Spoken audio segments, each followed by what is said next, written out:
बीच बीच में, और अपनी थोड़ा सा स्लीप को, अपना 5 to 6 आवर का उसका स्लीप साइकिल था, है ना। तो उसने सबसे पहले तो 12th कवर किया, जो टीचर्स ने करवाया रिकॉर्डेड लेक्चर से विद डीपीपी सॉल्विंग सब कुछ, राइट।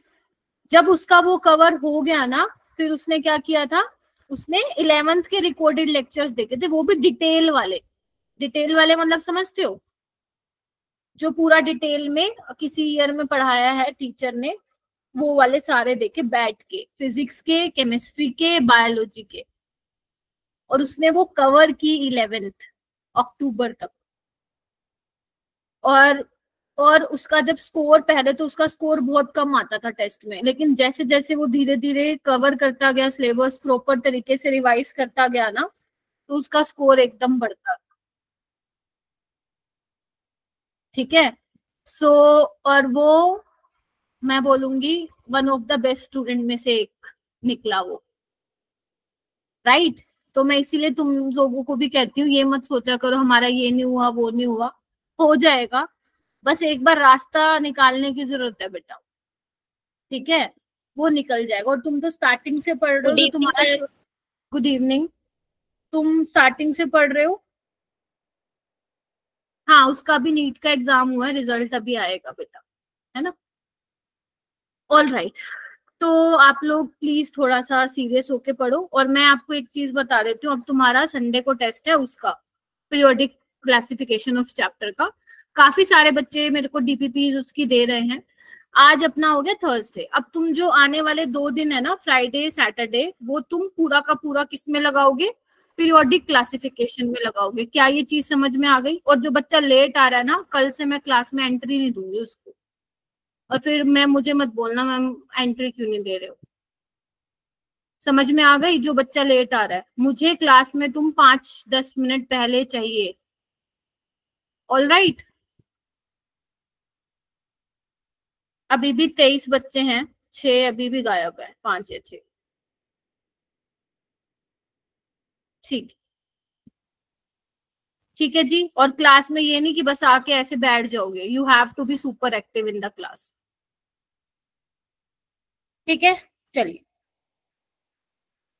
हाँ, तो मैं क्या कह रही थी, मैं ये कह रही थी कि आप लोगों को जो ये अभी 2 दिन बचे हैं, आप लोगों को फोकस करना है अपने पीरियोडिक क्लासिफिकेशन वाले चैप्टर पे, ठीक है। इलेक्ट्रोकेमिस्ट्री की डीपीपीज आज मैं कोई डीपीपी नहीं दे रही हूँ, कल दूंगी या परसों दूंगी, क्योंकि तुम लोगों की क्लास तो है नहीं कल मेरे साथ, राइट, ताकि तुम अपना पूरा फोकस पीरियोडिक क्लासिफिकेशन में दो। और वो बहुत इंपॉर्टेंट चैप्टर है और बहुत आसान चैप्टर है। यू कैन इजिली 4 मार्क्स, एक ही क्वेश्चन आता है पर शिफ्ट में, तो तुम आसानी से 4 नंबर ले सकते हो। बस मेरी कही गई जो बातें हैं उनको तुम मान लो, बस जो मैंने बोला है टॉपिक्स करने के लिए। ऊपर ऊपर से करोगे तो नहीं बनेंगे क्वेश्चन जेई के। आपने डीपीपी में देखा होगा द लेवल ऑफ क्वेश्चन, ठीक है, जो जेई मेंस में पूछे गए थे। मैंने आपको 2022 4 साल के अभी तक कवर कर दिया डीपीपी में क्वेश्चन, ठीक है। और जो भी आपको कॉन्सेप्ट समझना है, मान लो पीरियोडिक क्लासिफिकेशन, क्लास के बाद रुक जाओ, मैं रुक जाऊंगी। क्लियर है। चलिए स्टार्ट करें। यस। ओके,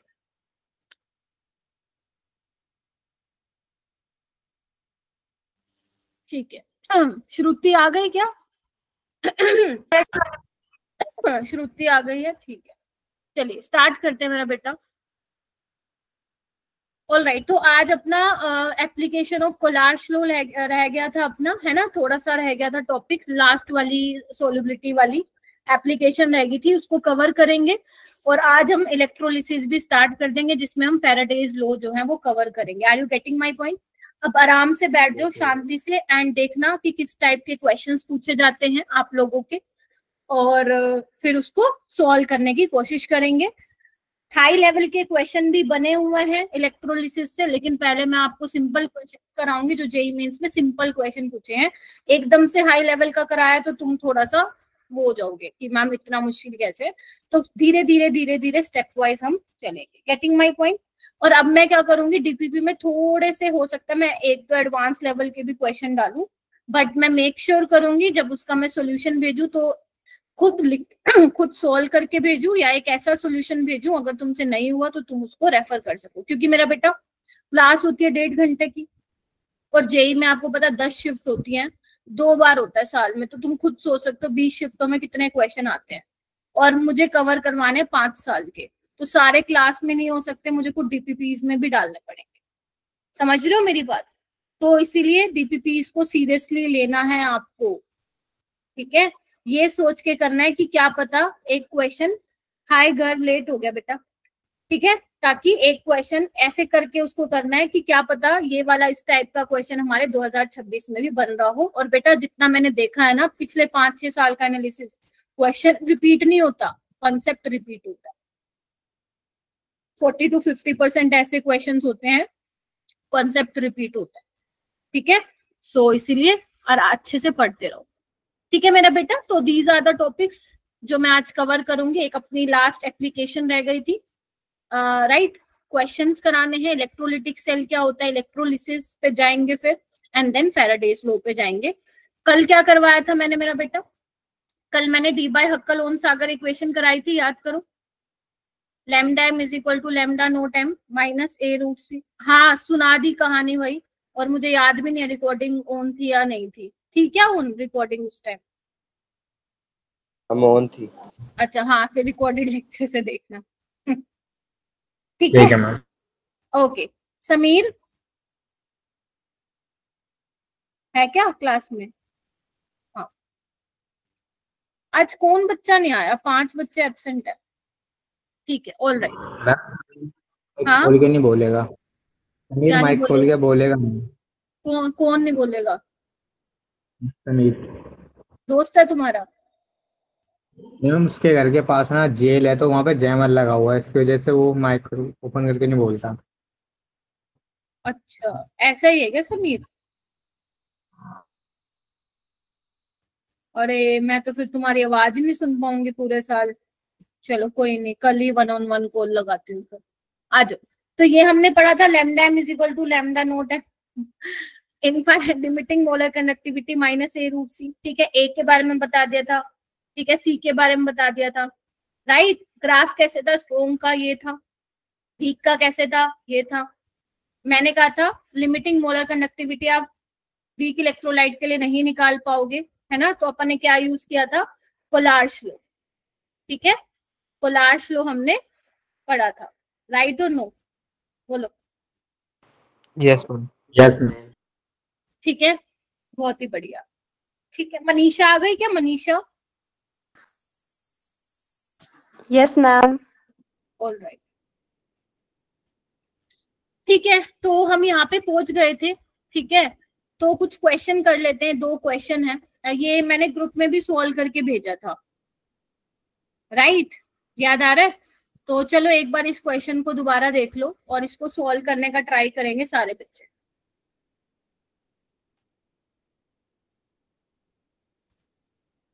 सक्षम आ गया है, कौन नहीं आया आज? फिर हर्षित भी आ गया है।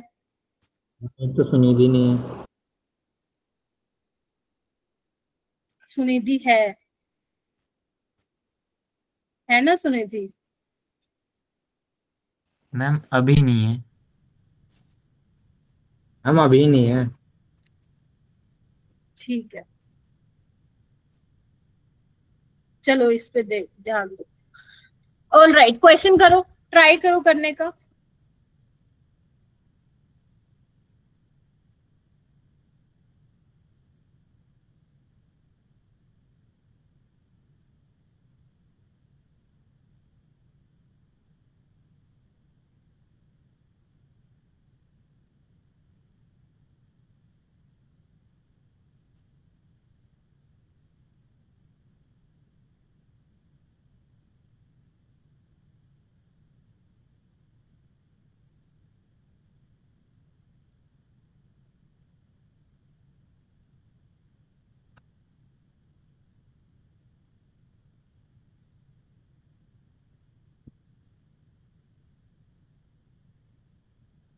ठीक है मेरे बच्चों, आ रहा है क्वेश्चन? कर समझ में आया क्या भूल है? किसने देखा था ग्रुप में? किसी ने मेरे से पूछा था, मैंने सॉल्व करके भेजा था, देखते तो तुम हो नहीं।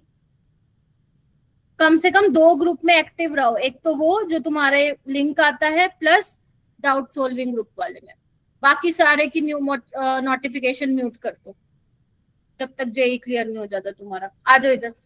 क्या बोला इसमें, लैंडम वर्सेस अंडर रूट सी जो है इसका ग्राफ है। सुनिधि लीव क्यों हो गई थी बेटा? मैम नेटवर्क का इशू आ गया था ना, तो हो गई थी फिर। ठीक है, वो कह रहे हैं कि हायर कंसंट्रेशन ऑफ केसीएल, इधर आओ, केसीएल की हायर कंसंट्रेशन कौन सी है? यही है, हाँ या ना में जवाब दीजिए। Yes ma'am. तो कंसंट्रेशन हो जाएगा बेटा, लेवल तो बढ़ेगा क्लास का, 0.15 का होल स्क्वायर, राइट। रेजिस्टेंस कितना है इस सेल के लिए? 100 ओम, ठीक है। इसके करस्पॉन्डिंग मोलर कंडक्टिविटी कितनी है देखना एक बार, 100। Getting my point? ये तो हो गया पहली चीज। दूसरे में क्या दिया है, डाइल्यूट सॉल्यूशन के लिए रेजिस्टेंस निकालनी है। डाइल्यूट सॉल्यूशन मतलब कंसंट्रेशन कम वाली लोगे, कितनी दी हुई है? रूट सी 0.1, तो सी कितना हो जाएगा? 0.1 का स्क्वायर। R2 तुम्हें निकालना है, लैम्डा M2 कितना है देखो, 150। अब तुम्हें पता है मोलर कंडक्टिविटी होता है कप्पा इंटू 1000/C। अब कप्पा तो है नहीं, तो G इंटू G स्टार यानी कि सेल कांस्टेंट बोलो, और नीचे कॉन्सेंट्रेशन। अब G भी नहीं है, क्या है? R है, बोलो। और यहाँ पे क्या हो जाएगा, क्या कहते हो? अब तुम्हें पता है सेम सेल के लिए, जो आपका सेम सेल होता है उसके लिए L/A की वैल्यू कांस्टेंट होती है, तो G स्टार को आप बराबर रख दो, दोनों का G स्टार, तो क्या हो जाएगा बेटा देखो, lambda M1 R1 into C/1000 is equal to lambda M2 R2 into C/1000। बोलो, क्या तुम वैल्यू पुट कर सकते हो? R2 यहां से निकल सकता है, सारी वैल्यूज तुम्हें गिवन है, यस और no? Yes yes ma'am. Yes ma'am. बेटा हमें ना बहुत एक्टिव रहना है, तुम ना इस चीज का फायदा उठाना जो तुम्हें मिला है। सिर्फ इस क्लास में 25 से 28 बच्चे हैं, तो इस चीज का एडवांटेज उठाना कि एक तो कम बच्चे हैं, तो ऑब्वियस सी बात है कम डाउट्स आएंगे, और अगर डाउट्स कम आ रहे हैं तो हम ज्यादा लेवल ऑफ क्वेश्चंस यहाँ पे कवर कर सकते हैं। Getting my point? और 1.5 घंटे का भी हमें टाइम मिल रहा है, तो ये थोड़ा सा जहन में रखना। आ रहा है 150 आ रहा है सबका? प्रिंस राठौर, प्रिंस खुजान आ रहा है क्या? हर्षित 150, तुषार, संदीप। जो नहीं बोलेगा मैं ग्रुप से रिमूव करवा दूंगी उसको, मैं 1 हफ्ता देखूंगी जो नहीं एक्टिव होगा। और सारे बच्चे बेटा टेस्ट ना थोड़ा सा सीरियसली दे लो, तुम में से बहुत बच्चे जो है गूगल यूज कर रहे हो, तो मैं बता दे रही हूँ थोड़ा सा सीरियस हो जाओ। 16-16 मिनट में टेस्ट दे रहे हो, 25-25 मिनट में दे रहे हो, ऐसे थोड़ी ना होता है। मैम इतनी जल्दी भी हो जाता है? होता होगा भाई, मेरा तो कभी नहीं हुआ, मेरे को तो 2 घंटे का टेस्ट है वो भी कम पड़ जाता है मेरे को। मैम एक क्वेश्चन बिल्कुल 16 मिनट में होता है। मैम मेरे तो 2 घंटे में हुआ था लास्ट वाला पूरा। आ जाओ, ये वाला क्वेश्चन करो, चलो।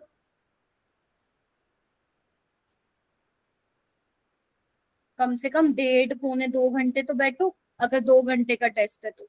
और अगर 3 घंटे का टेस्ट है, 2.5 घंटे, 2 घंटा 40 मिनट, अगर मान लो तुम्हें नहीं भी आता है मान लो क्वेश्चन, फिर भी एटलीस्ट बैठ के देखो तो सही थोड़ा सा, है ना। तो बस मैं ये चाहती हूँ अपना टाइम यूटिलाइज करो। 16 मिनट बैठोगे बेटा कुछ नंबर भी नहीं आएंगे तुम्हारे, 16 मिनट तो क्वेश्चन देखने में ही मैथ्स के निकल जाते हैं। ओके, ये वाला क्वेश्चन करेंगे।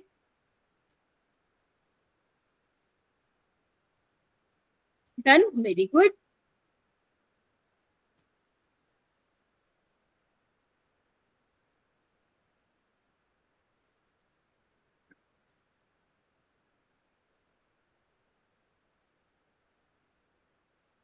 चलो देखो इधर आओ, शाबाश मेरे बच्चों।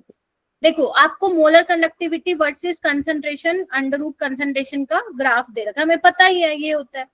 क्या होता है बेटा, यही होता है ना, lambda M molar conductivity is equal to limiting molar conductivity minus A root C, है ना मेरा बेटा। अब स्लोप क्या है, ए है। अब इसकी यूनिट बतानी है, ये तुमने फिजिक्स में बखूबी पढ़ा होगा कि यूनिट सेम हो तभी सब्ट्रैक्शन और एडिशन होता है ना, बोलो। तो क्या मैं बोल सकती हूँ जो इसकी यूनिट होगी वही इसकी यूनिट होगी, सिंपल सी बात है। तो मैं ये लिख दूं, अगर यूनिट्स लैम्डा एम की बराबर है ए रूट सी,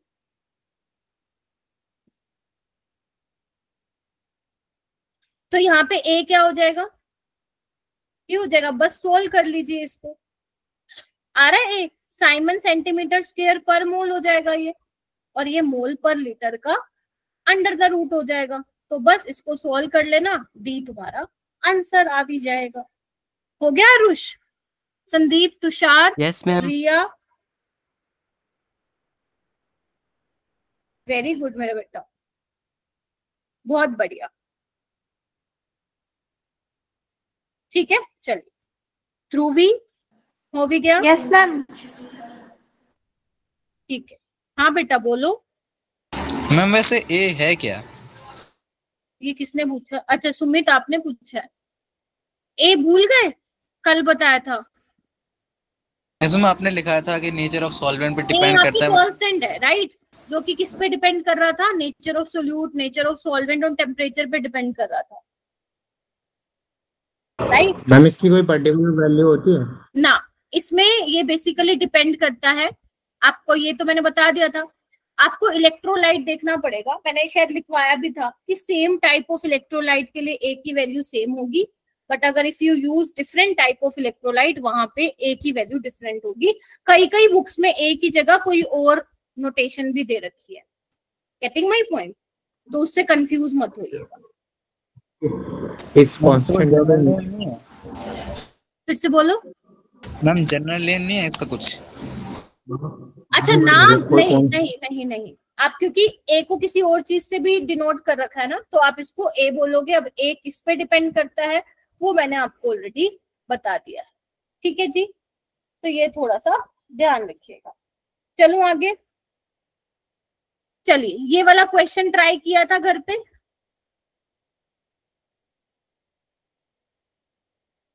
बोलो। या आप इसको डी बाय हक्कल कांस्टेंट बोल दो, समझ रहे हो, क्योंकि डी बाय हक्कल इक्वेशन में यूज कर रहे हो ना इसको, तो वो बोल दो तुम। ये वाला क्वेश्चन ट्राई किया था आदर्श, क्यों नहीं किया था? ये क्या होता है ये है? ट्राई करो अभी मेरे सामने, जल्दी करो, फिर मैं जाने नहीं दूंगी, फिर 1.5 घंटे से क्लास ऊपर लगा दूंगी।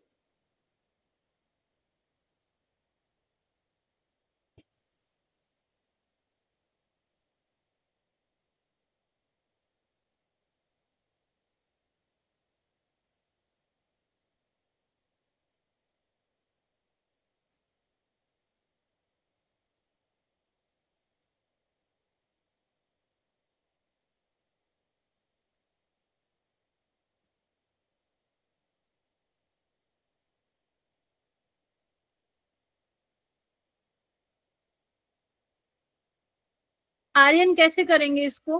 कल मैंने ऑलरेडी बता दिया था, इसको करना चाहिए था। निकाल के देखो, आ रहा है क्या 1.2? मैम सबसे पहले तो मैम हम इसे ब्रेक कर देंगे मैम आयन की वेरी गुड मोल इक्विवेलेंट कंडक्टेंस में। ये निकालना तुम्हें, पहले इक्विवेलेंट कंडक्टेंस निकालना। तो कैसे निकालूंगी? 91 + 426 - 126 है ना, इन दोनों का ऐड कर दोगे। क्या नहीं चाहिए? NaCl नहीं चाहिए, तो वो माइनस कर दोगे। सॉल्व करके बताओ कितना आ रहा है, जल्दी जल्दी जल्दी, अरे बोल दो बोल दो। मैम 391 391 आ रहा है, ठीक है जी, चलो बहुत बढ़िया। ओके, पीएच निकालना है। पीएच क्या होता है? माइनस लोगरिथम ऑफ H+, और वीक एसिड के लिए याद है H+ की कॉन्सेंट्रेशन किसके बराबर आ रही थी? C alpha. तो H+ क्या है? C कितना है? 1 मोलर। अल्फा क्या है? Lambda equivalent by limiting equivalent conductance. तो ये कितना दिया हुआ है? 19.55/391। Getting my point? बस तुम्हें क्या करना है, इसको सॉल्व करना है। तो ये कितना आ रहा है 19.55 बाय 391, ये आ रहा है तुम्हारा 0.05 यानी कि 5 × 10⁻⁻²। तो pH क्या होता है? Minus logarithm of 5 × 10⁻⁻²। तो ये कितना आ जाएगा? देखो डायरेक्ट लिख दिया, कोई दिक्कत तो नहीं है, इतना तो आपको सोचना पड़ेगा फटाफट। 2 - log 5, log 5 मैंने कहा था याद रखना कितना होता है, माइनस पॉइंट्स यहाँ पे log 5.7, ये 2, तो कितना आ जाएगा 1.3। बोलो आ भी गया? Yes ma'am. रिया है क्लास में? रिया? Yes ma'am. ठीक है, ऑल राइट, चलूं आगे? Yes ma'am. चलिए आगे नेक्स्ट हम चलते हैं मेरा बेटा, लास्ट एप्लीकेशन है अब हमारी, लिखो ऊपर, determination of solubility of sparingly soluble salt. देखो अगर तुम्हारे पास स्पेरिंगली सोल्युबल सोल्ट है, याद करो मैंने बताया भी था पहले, स्पेरिंगली सोल्युबल सोल्ट वो सोल्ट होता है जिनका बहुत कम अमाउंट क्या होता है, डिसॉल्व होता है। Getting my point? तो आप स्पेरिंगली सोल्ट, जैसे AgCl हो गया, AgBr हो गया, काफी सारे सोल्ट है, आपको पेपर में दे के रखेगा वो, तुम उसकी सोल्युबिलिटी भी निकाल सकते हो। अब देखा जाए तो सोल्युबिलिटी भी क्या है, कॉन्सेंट्रेशन ही है। इसकी जो यूनिट आप लेते हो मेरा बेटा ध्यान रखना, मोल पर लीटर में लिखोगे। इसकी जो यूनिट है वो आप किस में लेने वाले हो, मोल पर लीटर में। कई बार एग्जामिनर क्या करता है, ग्राम पर लीटर में लिख के देता है, समझ रहे हो मेरी बात? तो आप क्या करोगे, अगर मान लो उसने ग्राम पर लीटर में दे दिया, तो यू हैव टू कन्वर्ट ग्राम पर लीटर इनटू मोल पर लीटर। तो कैसे करोगे, मोलर मास से डिवाइड करना पड़ेगा ग्राम पर लीटर जो भी होगा। बोलो, तुम तो ऐसे देखते हो मेरे को जैसे मैं पता नहीं क्या बता रही, ऐसे तो मत करो, बता दो ऐसा है तो। अरे ग्राम पर लीटर को लिखोगे ग्राम पर मोल, यानी कि मोलर मास से डिवाइड करोगे, नहीं आ जाएगा मोल पर लीटर। चलिए, तो अब मेरा बेटा इसमें क्या होगा, इधर आओ। अब इसमें क्या होगा, जैसे तुम मोलर कंडक्टेंस पढ़ते हो, वो क्या होता है, कप्पा इंटू 1000 बाय मोलैरिटी होता है। यहाँ पे क्या आ जाएगा, बस सोल्युबिलिटी। और यहाँ पे बेटा एज्यूम कर लो कि जो मोलर कंडक्टेंस है वो अप्रोक्सीमेटली इक्वल होती है लिमिटिंग मोलर कंडक्टेंस के। अब तुम्हारा सवाल आएगा क्यों, हर चीज के पीछे क्यों तो लगता ही है। अब ध्यान से सुनो, याद ही कर लो, वैसे इसको मैं बता देती हूँ इसका रीजन। देखो स्पेरिंगली सोल्यूबल सोल्ट क्या होता है, जो बहुत ही कम डिसोल्व होता है, राइट? मतलब मैं बोल सकती हूँ सोलवेंट बहुत ज्यादा होगा उसमें, क्योंकि वो तो कम ही डिसोल्व हो रहा है बहुत। बोलो हाँ या ना? तो अगर सोल्ट का बहुत कम अमाउंट डिसोल्व हो रहा है, तुम बेशक कितना भी डाइल्यूशन कर दो, फर्क पड़ेगा क्या?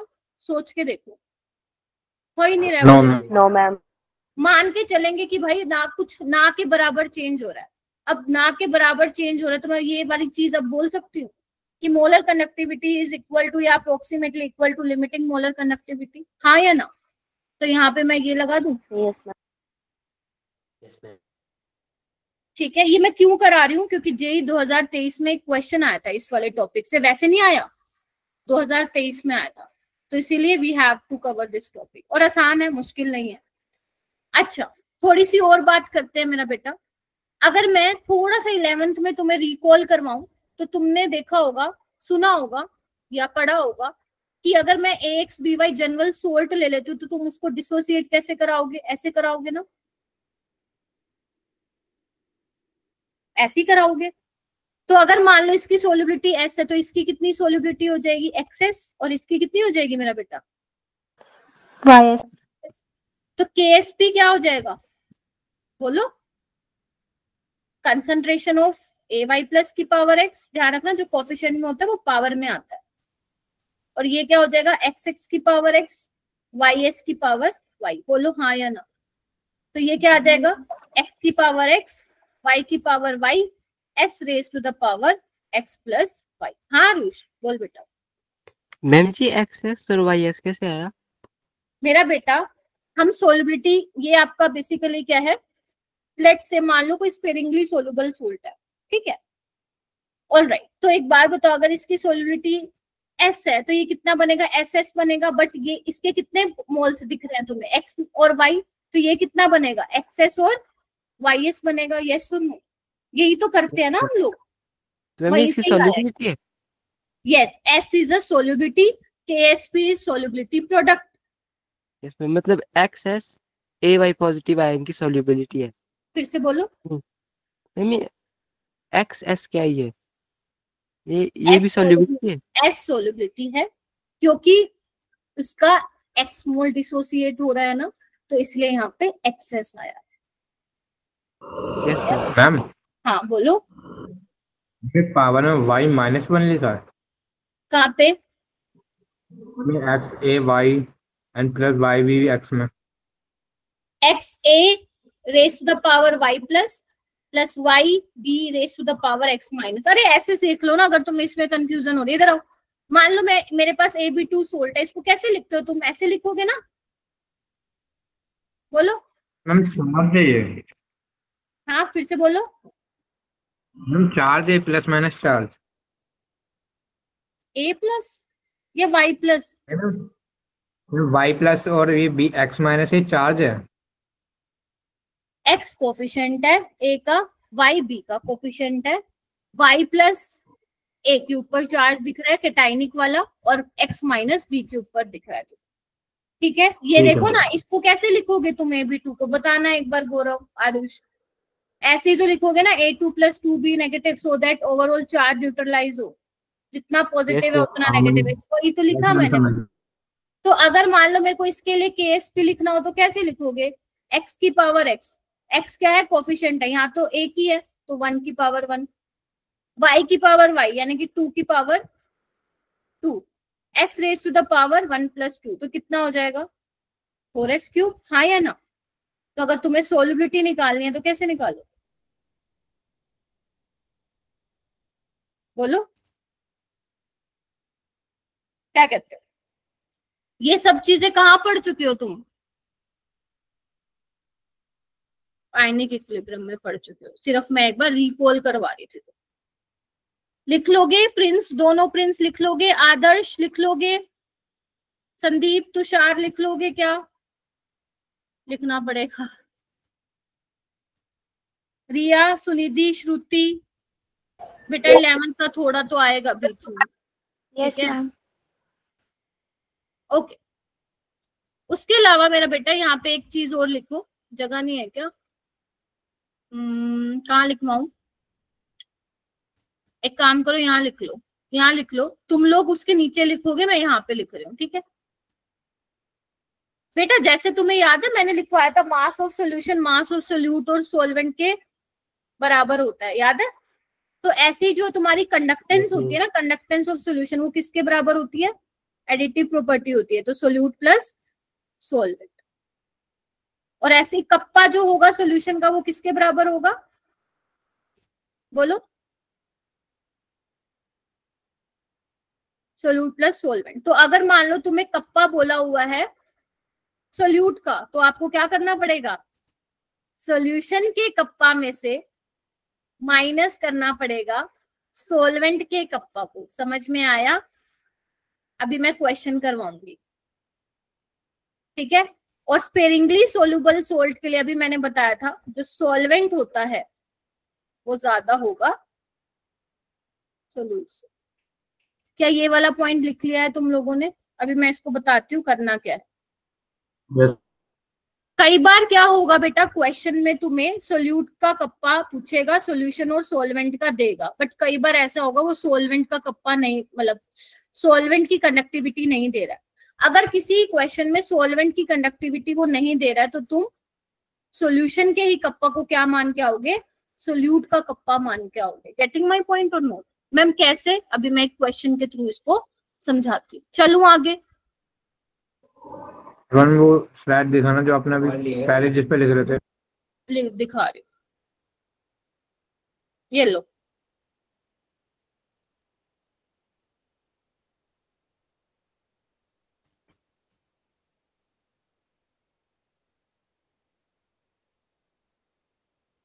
चलूं,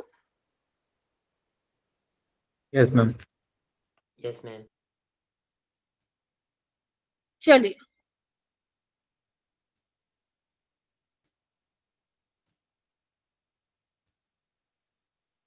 ये देखो एक क्वेश्चन, ये प्रीवियस ईयर क्वेश्चन में पूछा गया था, एक 2023 में पूछा हुआ था।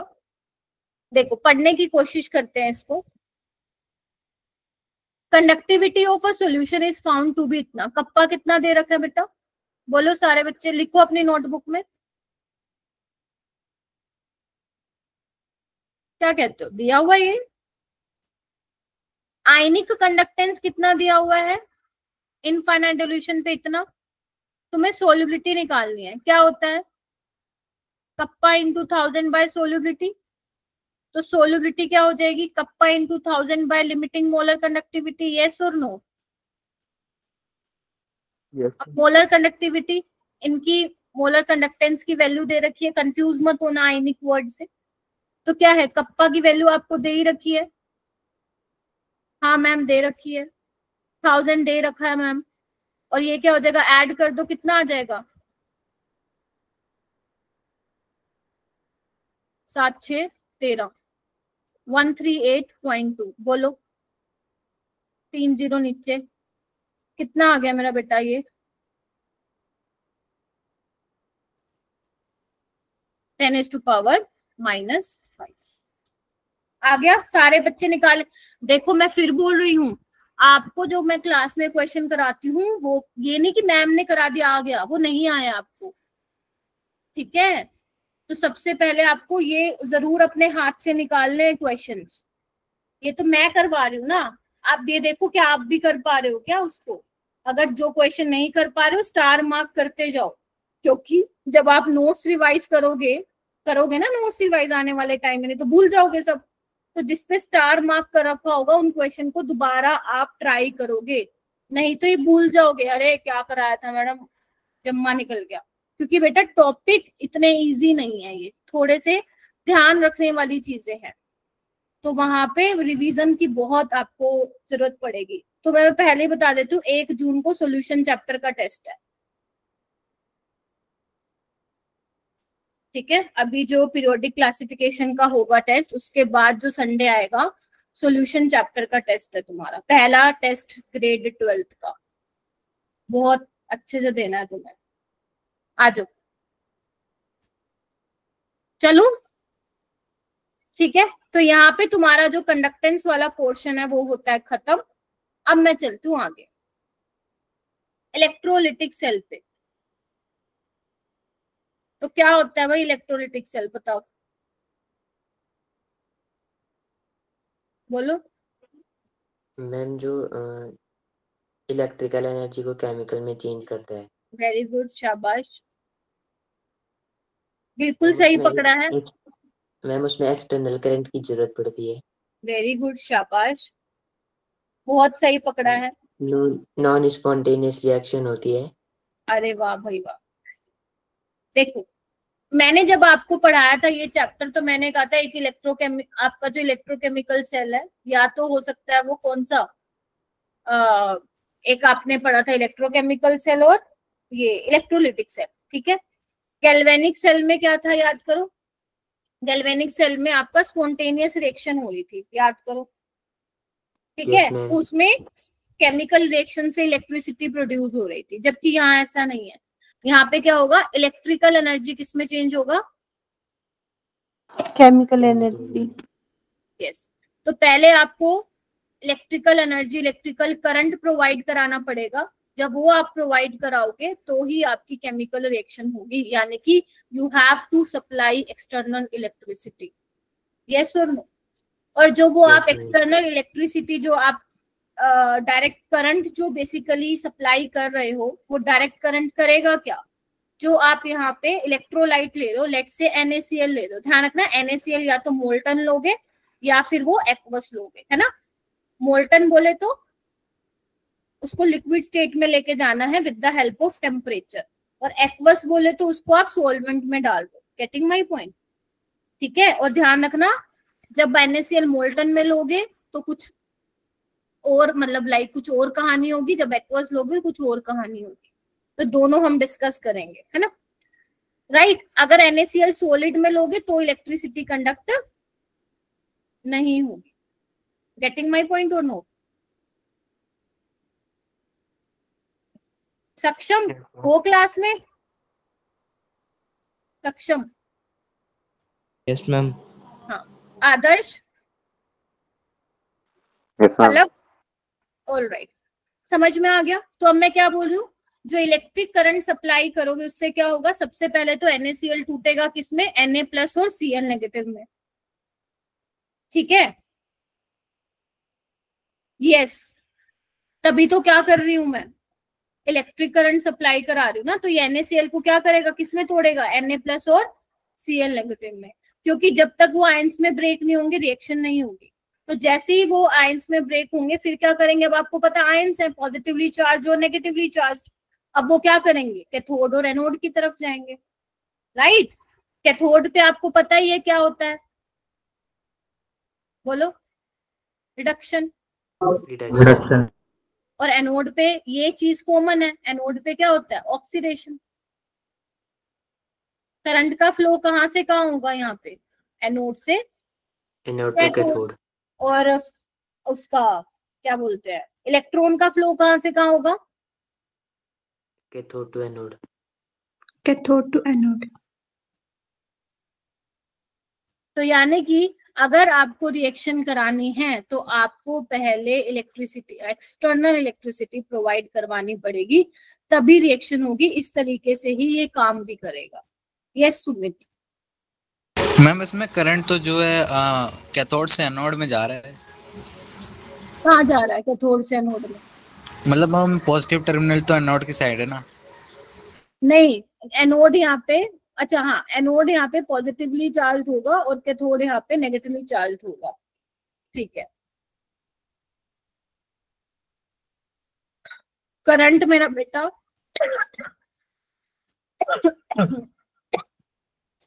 एनोड से कैथोड जाता है इलेक्ट्रोलिटिक सेल में, ठीक है। कैथोड यहाँ पे नेगेटिवली चार्ज होगी और एनोड यहाँ पे पॉजिटिवली चार्ज होगी, और इलेक्ट्रॉन का फ्लो होगा उल्टा। जबकि गैल्वेनिक सेल में हमारा क्या था, करंट का फ्लो कहाँ से कहाँ हो रहा था, बताओ? Negative to positive. मतलब एनोड से कैथोड हो रहा था क्या, कैथोड से एनोड हो रहा था, ये मैं पूछूं? कैथोड से, ठीक है ना, कैथोड से एनोड हो रहा था ना, राइट। तो अब यहाँ पे उल्टा होगा, फिर यहाँ पे उल्टा होगा। गौरव आप क्या कह रहे थे, यही पूछ रहे थे क्या? मैं बता रहा था। मैं क्या बता रहे थे? मैम कैथोड से एनोड की तरफ होगा करंट का फ्लो, राइट। अच्छा, उसमें गैल्वेनिक सेल में? Yes ma'am. अच्छा ठीक। अब ये लिखो, इलेक्ट्रोलिसिस का डेफिनेशन एक बार लिख लो फटाफट से।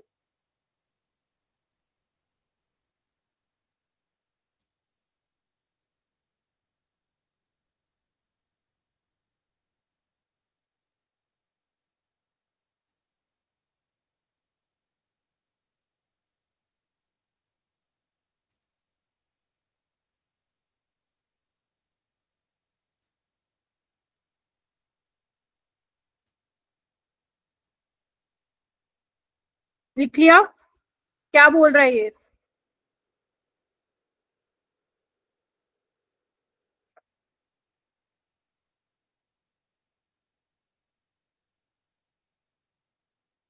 ये बोल रहा है इलेक्ट्रोलिसिस का मतलब क्या हुआ, लिसिस मतलब टूटना। तो इलेक्ट्रोलिसिस क्या है आपका, अभी मैंने बताया, this is a process of decomposing compounds by passing electric current in aqueous electrolyte और मोल्टन इलेक्ट्रोलाइट। तो आपको क्या करना पड़ेगा, इलेक्ट्रिसिटी प्रोवाइड करानी पड़ेगी, तभी आपका रिएक्शन होगा, अदरवाइज रिएक्शन नहीं होगा। तो यानी कि ये यहाँ पे रिएक्शन कैसी हो रही है मेरा बेटा, नॉन स्पॉन्टेनियस रिएक्शन हो रही है। बोलो हाँ या ना? Yes ma'am. ठीक है जी सुमित, ठीक है। यानी कि जो इलेक्ट्रिक करंट है उसी से ही तो करवा रहे हो ना, इलेक्ट्रिक करंट ड्राइव्स अ नॉन स्पॉन्टेनियस रिएक्शन। मतलब अगर तुम नहीं सप्लाई करोगे तो Na+ और Cl- में नहीं डिकम्पोज होगा, नहीं डिकम्पोज होगा तो करंट फ्लो नहीं होगी, रिएक्शन नहीं होगी, कैथोड पे कोई नहीं जाएगा, एनोड पे नहीं जाएगा। अगर नहीं जाएगा तो हम पढ़ क्या रहे हैं फिर। ठीक है, एक एग्जांपल लेके समझाती हूँ। मान लो मैं यही वाला केस ले रही हूँ, मोल्टन NaCl वाला। इधर देखो,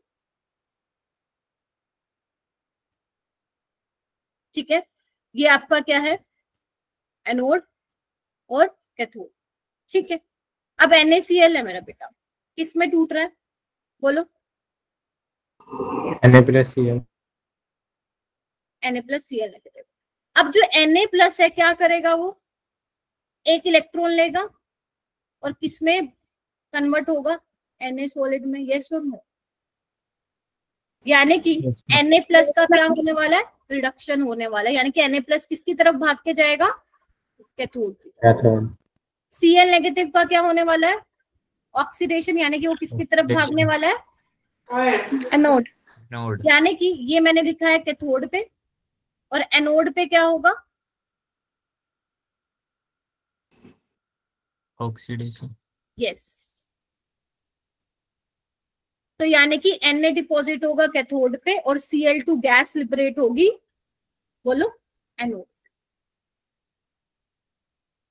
और मेरा बेटा ये मैंने रिडक्शन कराया ना, तो इसका रिडक्शन पोटेंशियल आएगा। इसका रिडक्शन पोटेंशियल होता है नेगेटिव में। मैम हमें तो नहीं पता, कोई बात नहीं, नहीं पता तो। और इसका मैंने ऑक्सीडेशन कराया, तो इसका ऑक्सीडेशन पोटेंशियल भी किस में होता है, नेगेटिव में होता है। क्यों बता रही हूँ मैम, मैम ये आप हमें वो इसलिए बता रही हूँ, ऐड करो बेटा दोनों इक्वेशन को। तो Na+ और Cl- किसमें कन्वर्ट होगा, Na+ हाफ Cl2। तो अगर तुम दोनों को ऐड करोगे तो E0 सेल क्या आएगा, नेगेटिव ही आएगा। यस और नो? Yes ma'am. तो अगर E0 सेल नेगेटिव आएगा तो मैं बोल सकती हूँ तुम्हारा रिएक्शन कैसा है, नॉन स्पॉन्टेनियस।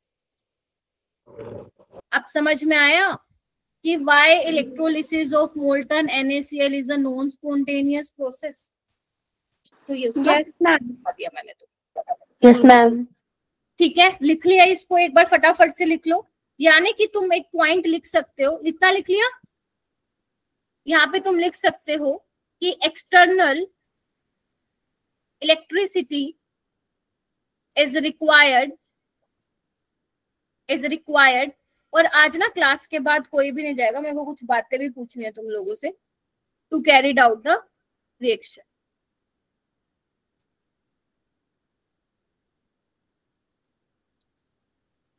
प्रिंस क्या हो रहा है, नेटवर्क इशू? प्रिंस को जान,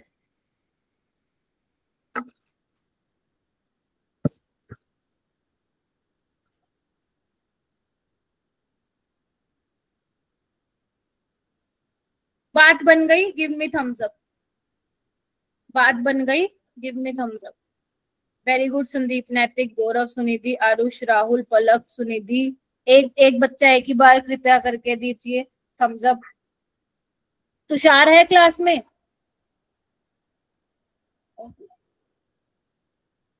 हर्षित ने भी दे दिया, मनीषा ने भी दे दिया, रिया ने भी दे दिया। मतलब तुषार जी गायब हैं। ये क्या दिख रहा है तुम्हें, पानी का इलेक्ट्रोलिसिस। मैम घर का पानी तो नहीं बनता H2 और O2 में।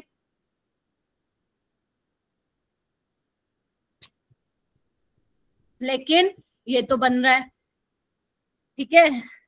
सो बेसिकली ये क्या होता है, यहाँ पे इधर मैं थोड़ा सा बता देती हूँ। वैसे मेन तो आपकी रिएक्शन है, सेमी परमेबल मेम्ब्रेन होती है जिसके आजू बाजू जो है वो होता है गैस डिस्टिल्ड वाटर की इलेक्ट्रोलिसिस। मेरा बेटा आजू बाजू आयंस का फ्लो होता क्या है, कैसे कर सकते हो आप इलेक्ट्रोलिसिस पानी की। If you use solar panel ना, लाइक इस तरीके से पूरा सेटअप होता है। सोलर पैनल क्या करेगा, सन से उसको एनर्जी मिल रही है, गेटिंग माई पॉइंट है ना, क्योंकि इसमें चाहिए होती है ना एनर्जी की जरूरत।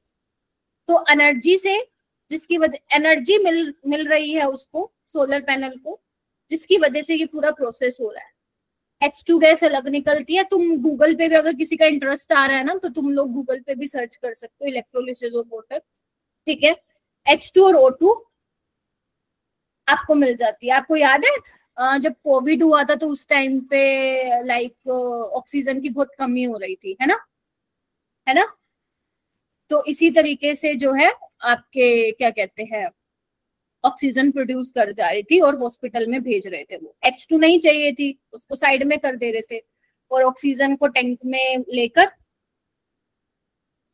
हॉस्पिटल जो है पहुंचाया जा रहा था, ठीक है। अब ये तो मैंने बता दिया कि वाटर का इलेक्ट्रोलिसिस हो रहा है। अब इलेक्ट्रोलिसिस हो रहा है तो एनोड पे ऑक्सीडेशन, कैथोड पे रिडक्शन होगा।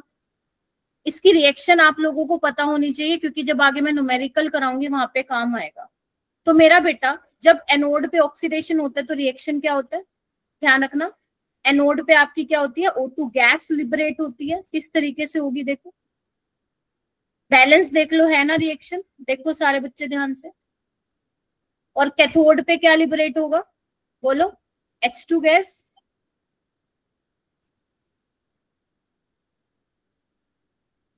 देखिए मेरा बेटा काम पता है कहाँ आएगा तुम्हें, जब न्यूमेरिकल आएगा तो तुम्हें पता होना चाहिए एन फैक्टर क्या है, 4 इलेक्ट्रॉन। एन फैक्टर क्या है, 4 इलेक्ट्रॉन, राइट। लिख ली ये वाली रिएक्शन, बोलो। Yes ma'am. Yes ma'am. Oxidation of पानी, रिडक्शन ऑफ पानी।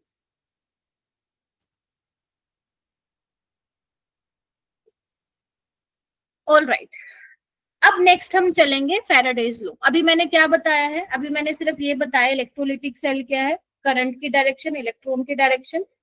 इलेक्ट्रोलिटिक सेल कैसा प्रोसेस है, इलेक्ट्रोलिसिस क्या होता है, राइट। एक मैंने मोल्टन NaCl का आपको बताया, वाटर का बताया, और भी होते हैं इलेक्ट्रोलिसिस जो कि मैं आने वाली क्लासेस में सैटरडे वाली क्लास में कराऊंगी। सल्फ्यूरिक एसिड का इलेक्ट्रोलिसिस, है ना, एक्वस NaCl का इलेक्ट्रोलिसिस, ठीक है। और क्या क्या प्रोडक्ट मिलेंगे कैथोड और एनोड पे वो सब हम सैटरडे वाली क्लास में डिस्कस करेंगे, ठीक है। अब हम चलेंगे फैराडेज लॉ पे। तो तुम्हें पता है 2 फैराडे आपके बेसिकली फैराडे फर्स्ट लॉ है और फैराडे सेकंड लॉ है। क्वेश्चन यहाँ से आएगा, अभी तक जो मैंने पढ़ाया यहाँ से क्वेश्चन आने के 0.001% चांसेस, राइट। तो फैराडे फर्स्ट लॉ क्या कहता है मेरा बेटा, फर्स्ट लॉ ये कहता है, ध्यान से सुनना, आपके पास मान लो ये सॉल्यूशन है NaCl का, ठीक है, ठीक है जी। मान लो मैं सिर्फ कैथोड दिखा रही, इलेक्ट्रिसिटी पास कराओगे तो वो क्या कहता है मेरा बेटा, ध्यान से सुनना, जितना तुम चार्ज, तुम जितना इलेक्ट्रिसिटी पास कराओगे ना उतना ही अमाउंट ऑफ सब्सटेंस डिपॉजिट या लिबरेट होगा कैथोड पे या एनोड।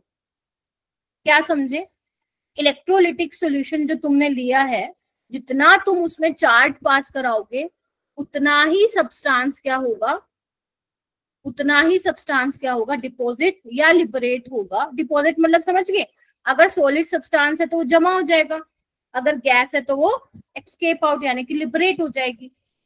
Getting my point. तो यानी कि क्या मैं ये चीज बोल सकती हूँ फैराडेज फर्स्ट लॉ के अकॉर्डिंग कि जो मेरा W है वो डायरेक्टली प्रोपोर्शनल है Q के, मेरा बेटा बोलो। मैम W क्या है यहाँ? अभी मैं लिखवा रही हूँ W क्या है, और प्रोपोर्शनलिटी को हटाऊंगी तो यहाँ पे क्या आता है, Z आता है। अब मैं W क्या है, Q क्या है, Z क्या है, ये मैं डिटेल में बता रही हूँ। W बेटा यहाँ पे क्या है, जो मैक्सिमम अमाउंट ऑफ सब्सटेंस, लिख लो इसको, जो maximum amount of substance deposit हुआ है या लिबरेट हुआ है, समझ गए, इन ग्राम। क्यू क्या है, जो तुमने चार्ज पास किया, कहां से पास किया मेरा बेटा, कहां पास किया, इलेक्ट्रोलाइट।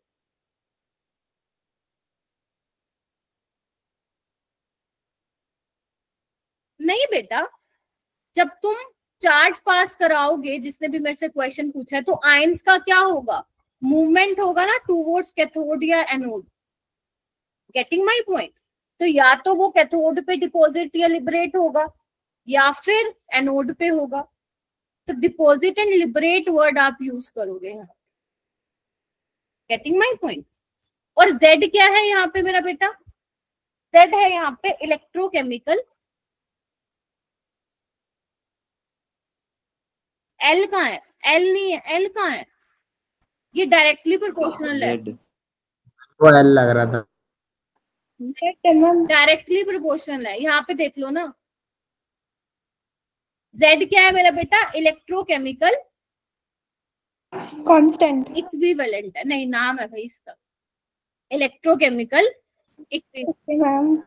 इसको जल्दी से लिखो ताकि मैं थोड़ा सा और इसके अंदर लेके जाऊं। फॉर्मूला डिराइव करवाना है बेटा मेरे को, और लास्ट में जो फॉर्मूले आएंगे वो तुम्हें सिर्फ याद रखने हैं।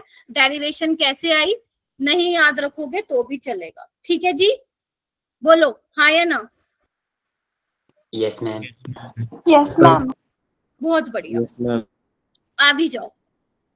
अब मैंने तुम्हें बता दिया W is equal to ZQ होता है। पहली चीज तो ये बता दी मैंने। अब Q क्या होता है? चार्ज। IT होता है, मतलब करंट इनटू टाइम। और ध्यान रखना जो करंट है वो किस में होगा? एम्पियर में। और टाइम किस में होगा? सेकंड में। बोलो हाँ या ना? Yes ma'am. यानी कि मैं ये लिख दूं Q is equal to I into T. और ध्यान रखना यहाँ पे जो Q लोगे वो किस में होगा? फिर कूलम में। ठीक है, बोलो। एक बात बताओ, ध्यान से सोचना। अगर मैं Q जो है चार्ज 1 कूलम ले लूं, मैं कहूं कि अगर 1 कूलम का चार्ज पास हो रहा है सॉल्यूशन से, तो W किसके बराबर आ जाएगा? Z के। यानी कि है क्या? क्या हुआ गौरव जी? कुछ नहीं। यानी कि मैं ये बोल सकती हूँ कि जब, लिख लो इसको, जब 1 कूलम का चार्ज पास होगा इलेक्ट्रोलाइट से, तो जो वेट डिपॉजिट या लिबरेट होगा रिस्पेक्टिव इलेक्ट्रोड पे, वो किसके बराबर होगा? इलेक्ट्रोकेमिकल इक्विवेलेंट के बराबर होगा। बिकॉज ये क्या था? Mass of substance, amount of substance deposit और liberate at respective electrode. Yes और नो? ठीक है जी, और आगे बढ़ते हैं। एक बात बताओ, 1 फैराडे किसके बराबर था? 96500। और ये था क्या? Charge on 1 mole of electron. 1 mole electron पे चार्ज था, और इसकी वैल्यू कितनी थी? 96,500। अरे वैसे तो एग्जैक्ट ये भी नहीं होती है, 96487 कुछ होती है, बट हम सोल्व करने के लिए कर लेते हैं, इतने ले लेते हैं। ठीक है, बोलो हाँ या ना? Yes ma'am. Yes ma'am. चलिए, अगर मैं, मेरा बेटा ध्यान से देखना, मैं कुछ बहुत जरूरी चीज करा रही हूँ इसलिए मैं बहुत स्लो पढ़ा रही हूँ। अगर मैं इक्विवेलेंट वेट और मास की बात करूं तो मैं एक चीज बोलना चाहती हूँ, लिखना। When 1 Faraday charge is pass, ध्यान से सुनना, थ्रू इलेक्ट्रोलाइट। अगर मैं 1 फैराडे चार्ज पास करा रही हूं इलेक्ट्रोलाइट से, तो मैं बोल सकती हूं 1 ग्राम equivalent of substance get reduced or oxidized? Yes or no? Yes ma'am.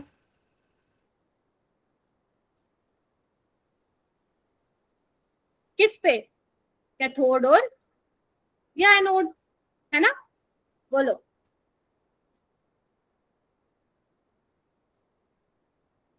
बोलो हाँ या ना?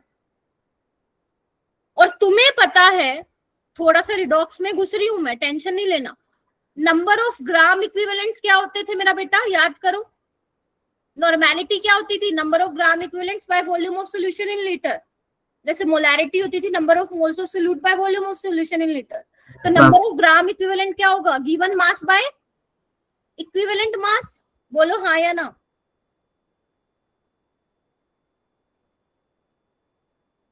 तो अगर 1 ग्राम इक्विवेलेंट ऑक्सीडाइज या रिड्यूस हो रहा है, यानी कि 1 है, तो W किसके बराबर आ जाएगा? इक्विवेलेंट वेट के। मैं लिख भी देती हूँ यहाँ पे, ये क्या है, मास ऑफ सब्सटेंस डिपॉजिटेड या लिबरेटेड, वो डिपेंड करता है गैस है सॉलिड है, और ये इक्विवेलेंट मास होगा। Yes ma'am. राइट। तो यहाँ पे मैं बोल सकती हूँ क्या, जब 1 फैराडे चार्ज पास कर रहे हो तो कितना वेट डिपॉजिट और लिबरेट हो रहा है, ई के बराबर लिख दूं उसको, क्योंकि डब्ल्यू ई के बराबर है। तो मैं ये भी बोल सकती हूँ 9500 कूलम जब चार्ज पास होगा तो वो इतना डिपॉजिट और लिबरेट होगा। तो 1 कूलम की बात करूंगी तो कितना होगा, बोलो इतना होगा या नहीं होगा। और 1 कूलम के बराबर था, आओ कहाँ गया, बोलो। तो यानी कि Z क्या आ गया, E बाय, बोलो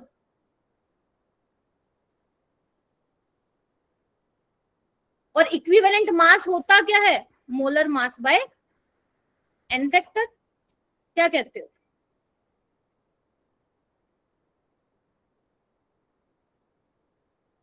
सोचो समझो और बताओ। आपको एंड में यही ध्यान रखना है, इसको एक बार घर जाके रिवाइज कर लोगे तो पल्ले पड़ जाएगा।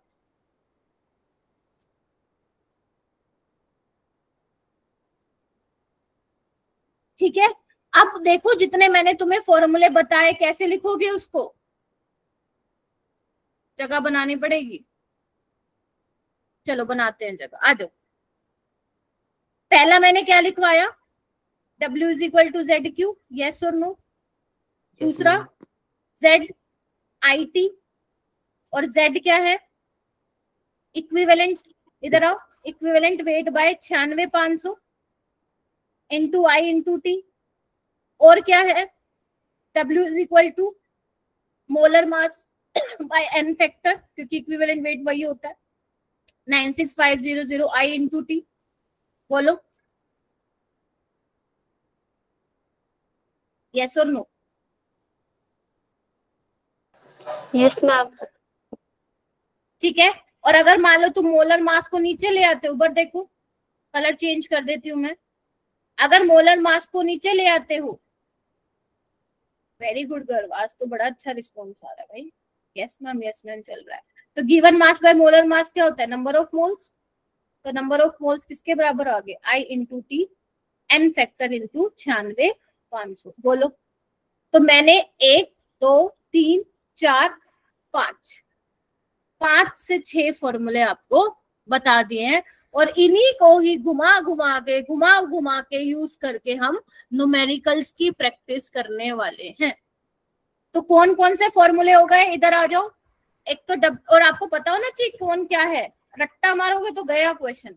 W is equal to Z Q, W is equal to Z I T, equivalent weight into I T by 96500। Equivalent weight को molar mass by N factor लिख सकते हो, given mass by molar mass को तुम number of moles लिख सकते हो। N factor तुम्हें निकालने आता ही है, सिखा चुकी हूं मैं।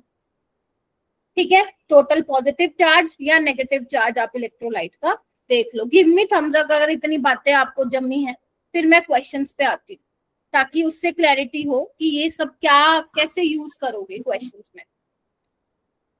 ध्रुवी मैम ये 1 इंटू टी है ना, फिर से बोलो। वही 1 इंटू टी है ना, आई है मेरा बेटा, 1 कब बोला मैंने, आई है। हाँ आई है, करंट है एम्पियर में। बिल्कुल एक बेसिक सी चीज बताती हूँ तो सो दैट तुम्हें पता चले चल क्या रहा है, फिर मैं जेई वाले क्वेश्चंस पे आऊंगी। जैसे मान लो ये बोल रहा है कि कितना चार्ज तुम्हें चाहिए होगा 1 मोल मैग्नीशियम 2+ को मैग्नीशियम में कन्वर्ट करने के लिए। तो एक बार बताओ, मैग्नीशियम 2+ 2 इलेक्ट्रॉन लेके ही मैग्नीशियम में कन्वर्ट होगा, यस और नो। Yes ma'am. चलिए यस मैम। तो तुम्हें कितना फैराडे चार्ज, कितना चार्ज पास कराना पड़ेगा डिपॉजिट कराने के लिए 1 मोल मैग्नीशियम, 2 फैराडे। यही करना पड़ेगा ना, 2 मोल इलेक्ट्रॉन का मतलब क्या है, 2 फैराडे ना। तो 2 फैराडे जब तुम चार्ज पास कराओगे तब 1 मोल मैग्नीशियम डिपॉजिट होगा, या यू कैन से मैग्नीशियम का मोलर मास कितना होता है, 24 ग्राम। 24। तो जब तुम 2 फेराडे चार्ज पास कराओगे तो 24 ग्राम मैग्नीशियम डिपॉजिट होगा, और जब तुम 1 फेराडे कराओगे तो 12 ग्राम होगी ना वो चीज। फेराडे फर्स्ट लॉ वाली क्या बोल रहा था वो, कि अमाउंट ऑफ सब्सटेंस रिड्यूस और oxidise is directly proportional to the quantity of charge pass through the electrolyte. अगर चार्ज ज्यादा पास कराओगे तो ज्यादा डिपॉजिट या लिबरेट होगा आपका अमाउंट, कम फेराडे कम चार्ज पास कराओगे तो कम होगा। Getting my point. और अगर मैं सेकंड वाले के केस में बात करूं तो कितना फेराडे चाहिए 1 मोल आयरन डिपॉजिट करने के लिए, या फिर मैं बोलूं 56 ग्राम आयरन डिपॉजिट करने के लिए 3 फेराडे। बिल्कुल सिंपल है। Mn 1 मोल Mn+2 के लिए कितना फेराडे चाहिए, यहाँ से देखो +7 से +2 में जा रहा है। Very good. तो ऐसे आपको समझना है, ये है कॉन्सेप्ट। जेई में नहीं आएगा ये तो मैं सिर्फ एग्जांपल बता रही थी। 5 फेराडे चाहिए आपको किसके लिए, जब 1 मोल मैग्नेट किस में चेंज हो जाएगा, Mn2+, राइट। तो ये तो था कॉन्सेप्ट का फील दिलाना। अब हम आते हैं क्वेश्चन कैसे आते हैं। तो मैं बिल्कुल आसान क्वेश्चन से स्टार्ट करूंगी, पहले मैं कराऊंगी, और इसके बेटा अच्छे लेवल के भी क्वेश्चन बनते हैं, वो मैं आपको मतलब आगे आने वाली क्लास में कराऊंगी और डीपीपीज में भी दूंगी। देखिए पहले समझिए कि क्वेश्चन पूछा किस तरीके से जाता है, ध्यान से समझना। आपको बोला है ए सॉल्यूशन ऑफ निकल नाइट्रेट इज इलेक्ट्रोलाइज्ड, समझ गए। निकल नाइट्रेट का सॉल्यूशन का इलेक्ट्रोलिसिस हुआ है, ठीक है, राइट। प्लेटिनम इलेक्ट्रोड इन्होंने लिया है। कितना फेराडे यूज कर रहे हैं बेटा, 0.1। तो वो कहते हैं कि कितना मोल निकल का डिपॉजिट होगा कैथोड पे। क्या ये समझ में आया, क्वेश्चन समझ में आया। और निकल नाइट्रेट का मतलब निकल यहाँ पे अपनी +2 में है ऑक्सीडेशन स्टेट में। तो अगर मैं फॉर्मूला लगाऊं, मेरे को एक ही फॉर्मूला याद है, ये वाला। देखो मैं तो यही वाला याद रखती हूँ,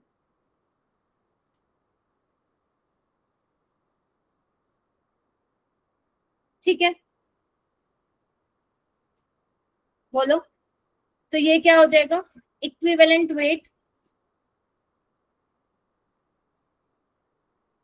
बाय 96,500 यानी कि 1 फेराडे, और क्यू कितना दिया हुआ है अभी लिखते हैं, 0.1 फेराडे लिखा हुआ है, ठीक है। देखो अब ये आपको को निकालना है। मोलर मास कितना है निकल का, दिया हुआ है क्या इन्होंने, बोलो।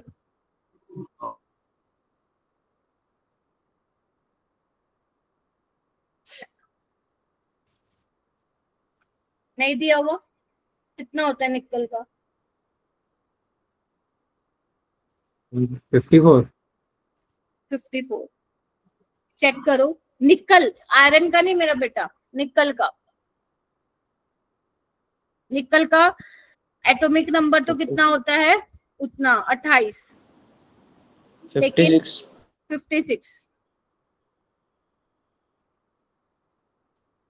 56 नहीं होता, 58 होता है। तो molar mass by N factor, N factor कितने का होगा, 2 का, बोलो, इनटू 0.1, कितना आया ये, सोल्व कर लो इसको, कितना आया, 2.9। 2.9 कैसे आ गया। अच्छा ऑल राइट, अच्छा ओके। तो आपको मोल्स निकालने हैं यहाँ पे, ठीक है ठीक है ठीक है, ऑल राइट, मोल्स निकालने हैं आपको ना, तो फिर ये करने की तो जरूरत ही नहीं थी। आ जाओ, मोलर मास चाहिए ही नहीं हमें फिर, है ना। देखो ये नीचे ले आओ ना मोलर मास, तो ये मोल्स बन जाएंगे। तो 1/2 इंटू 0.1 कितना हो जाएगा, 0.05। समझे क्या किया मैंने, मोल्स पूछे थे तो मुझे चाहिए ही नहीं मोलर मास, ठीक है। तो मैं मोलर मास को नीचे ले आई, तो given mass by molar mass क्या होता है, मोल्स होता है। तो मतलब फॉर्मूला अगर तुम्हें एक याद है तो वो बनता जाएगा उससे काम, ठीक है। जितने भी क्वेश्चन है ना अभी तक जेई में पूछे गए हैं वो सारे फॉर्मूले से बन जाते हैं, बट कहीं कहीं पे ट्विस्ट डाला हुआ है, वो आपको पता चल जाएगा। हाँ बोलो,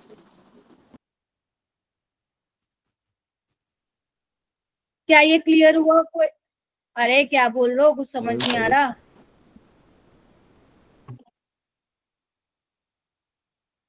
अपनी क्लास कब तक होती है? 10:15 तक ना? Yes ma'am. Ma'am all right. हाँ गौरव।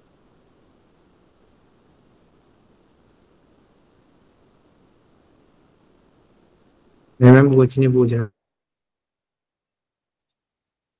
चलो आगे। चलो बच्चों, थोड़ा सा ना आपको ध्यान रखना पड़ेगा। वैसे तो ये आपको 11th में पढ़ाया जाता है रिडोक्स में। थोड़ा सा ना ध्यान रखना, नंबर ऑफ ग्राम इक्विवेलेंट्स क्या होते हैं ना। तो मैं लिखवा भी देती हूँ। अगर तुम्हें याद है तो बहुत अच्छी बात है, नहीं याद है तो प्लीज ये पता होना चाहिए। नंबर ऑफ ग्राम इक्विवेलेंट्स होता क्या है? नॉर्मेलिटी इनटू वॉल्यूम ही होता है, अगर तुम नोटिस करो तो। क्योंकि नॉर्मेलिटी होता है gram equivalents by volume of solution in litre. तो नंबर ऑफ ग्राम इक्विवेलेंट ये हो जाएगा, ठीक है। और नॉर्मेलिटी क्या होता है? Molarity into N factor. बोलो। और मोलैरिटी इनटू वॉल्यूम क्या होता है? Number of moles into N factor. तो नंबर ऑफ ग्राम इक्विवेलेंट को आप ऐसे भी लिख सकते हो, ऐसे भी लिख सकते हो, ऐसे भी लिख सकते हो।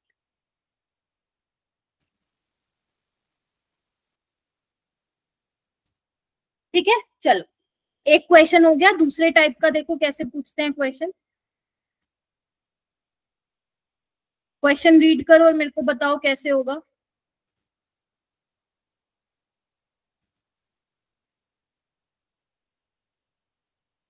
क्लास से कौन चला गया? समीर ठीक है क्या? राहुल, नैतिक समझ में आ रहा है या नहीं आ रहा है बेटा?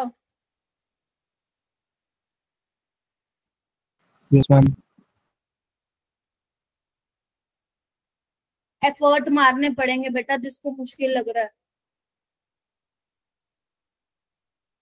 मैं तो कहती हूँ स्कूल से छुट्टी ले करो, जो एचपी वाले बच्चे हैं जितने भी यहाँ पे। वैसे हम बात कर रहे हैं आपके स्कूल में कि आपको रिलैक्सेशन दिया जाए, दिल्ली में भी कर रहे हैं। मैम छुट्टी नहीं देते, डांटते। डांटते क्या हो भाई, पढ़ने दो जेई के लिए। कैसे क्लियर होगा फिर ऐसे, जब टाइम ही नहीं मिलेगा तो पढ़ने का। कोई बात नहीं। हिमांशु सर जो है बात कर रहे हैं तुम लोगों के स्कूल में। अ, अगर सपोर्ट मिलेगा तो हम पूरी ट्राई कर रहे हैं बेटा। हो गया ये क्वेश्चन? किस किस का हो गया? हैंड रेस करना। रिया, Manisha.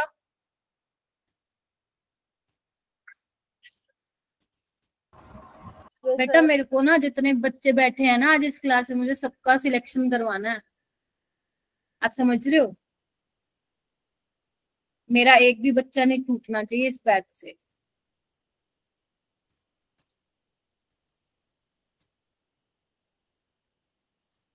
Very good. Aryan, Prince, Rathore, Kritika, Sunidhi, Aarush, गौरव।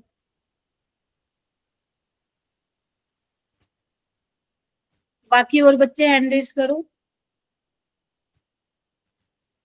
समीर, संदीप, तुषार,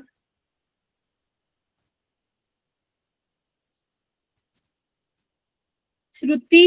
नहीं हुआ क्या श्रुति? श्रुति कहाँ गई?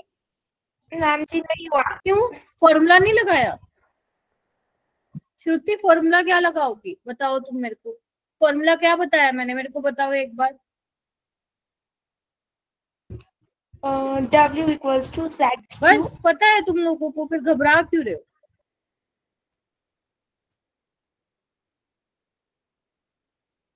Z क्या था?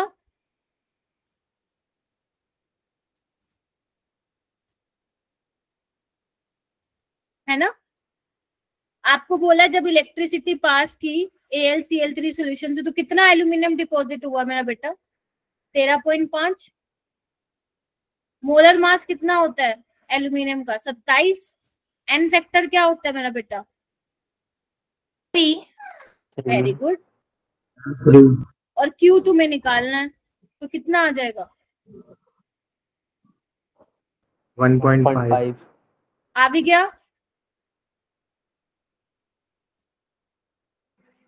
बोलो। मैम इलेक्ट्रोकेमिकल सेल इक्विवेलेंट की कोई पर्टिकुलर वैल्यू है? इसकी जेड की?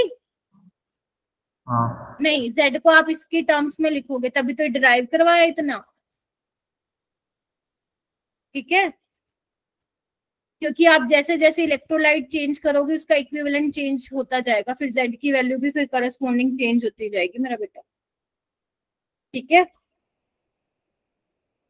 चलिए आगे आइए, करें 2022 का क्वेश्चन करें। तुम करोगे ट्राई?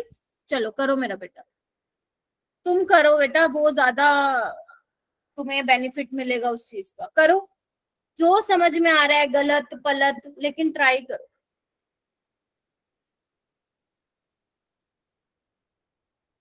अब तुम देखो ये 2022 का है, 2019 का है, कुछ खास फर्क नहीं है।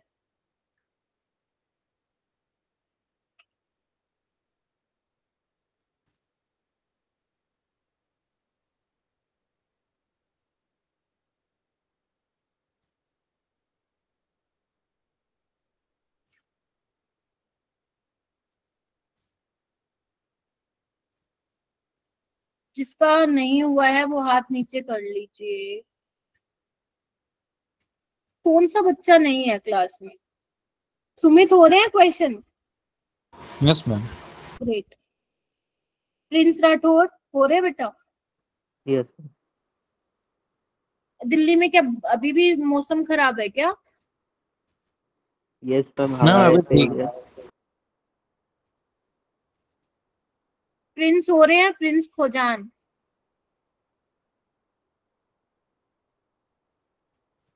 बच्चों तुम्हें ना कोई भी अगर दिक्कत आती है ना किसी भी चीज में, मान लो कोई टॉपिक में कोई क्वेश्चन नहीं बन रहा, डाउट सोल्विंग ग्रुप में अगर कोई भेज रहा है नहीं समझ में आ रहा, रीच आउट टू मी,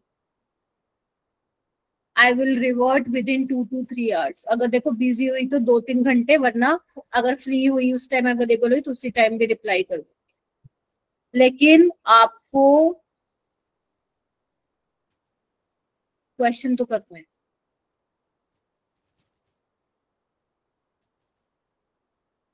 और बेटा नेक्स्ट वीक से मेरे कॉल्स आएंगे तुम लोगों के पास, ठीक है। सो मेक श्योर जब मेरा कॉल आया आप लोगों के पास, आपका रिपोर्ट कार्ड का लिंक आ जाता है ना बेटा मंडे को, आता है? इधर आओ पहले सुनो मेरी बात, आ जाता है ना? अरे रिपोर्ट कार्ड लिंक जो उसका होता है तुम्हारे टेस्ट का। Yes ma'am. हाँ, यस मैम। कितने बच्चे उसको ओपन करके प्रॉपर आधा पौना घंटा देते हैं एनालिसिस करने में?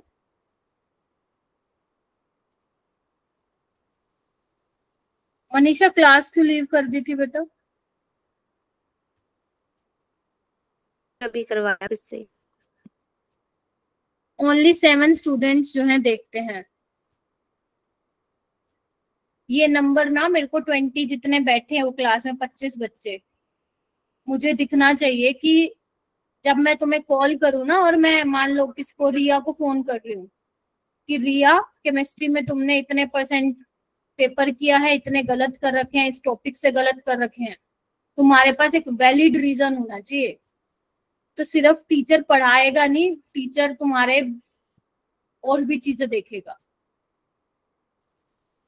तो तुम्हारी कॉल्स आना स्टार्ट हो जाएंगी नेक्स्ट वीक से, मैं मंडे से करना चालू कर दूंगी डेली बेसिस पे जितना मेरे को टाइम मिलेगा, 2-3 बच्चों को, ठीक है। तो जो रिपोर्ट कार्ड नहीं देखते खोलो भाई, इतनी अच्छी चीज मिली हुई है तुम्हें, उसको देख के पता लगेगा कहाँ गड़बड़बाजियां करी हैं तुमने और कहाँ गलतियां हुई हैं। पता चलेगा कि दिसंबर तक टेस्ट होते जा रहे हैं और आज तक एनालिसिस ही नहीं किया। फिर मेरे को मत बोलना मैम केमिस्ट्री में नंबर ही नहीं बनते। क्वेश्चन करो, क्या कल आया था?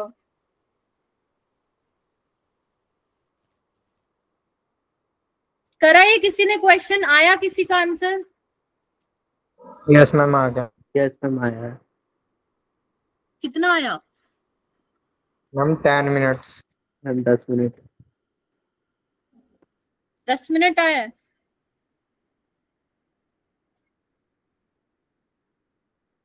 और किसका आ रहा है आंसर? 10 मिनट तो नहीं आएगा बेटा। मिनिमम 20 मिनट, सॉरी 20 मिनट आएगा। 20 मिनट। और किसी का आ रहा है 20 मिनट? दोनों Prince, Aryan, Sameer, Riya, Sunidhi, Shruti. Yes yes ma'am. Ma'am. मेरे को नेक्स्ट आंसर देना मेरा बेटा। चलो देखना तुमने ऐसे ही किया है क्या? सॉल्यूशन दिया हुआ है पैरासल्फेट का, इसको डिसोसिएट करोगे तो एन फैक्टर पता चल जाएगा। 3 होगा, 3 होगा या कितना होगा, या 6 होगा? बताओ कितना होगा? 6 इधर आओ। Fe2 SO4 जब डिसोसिएट करोगे तो इसमें टूटेगा। Yes ma'am. ठीक है, तो तुम्हें मेरा बेटा जब 2Fe+3 + 6 इलेक्ट्रॉन ले रहे हो तो ये 2Fe में कन्वर्ट हो रहा है, राइट? तो तुम्हें वहां पे ना 2 × 2 × करना पड़ेगा। बेटर है कि इसको ऐसे ले लो। ठीक है, देख रहे हो?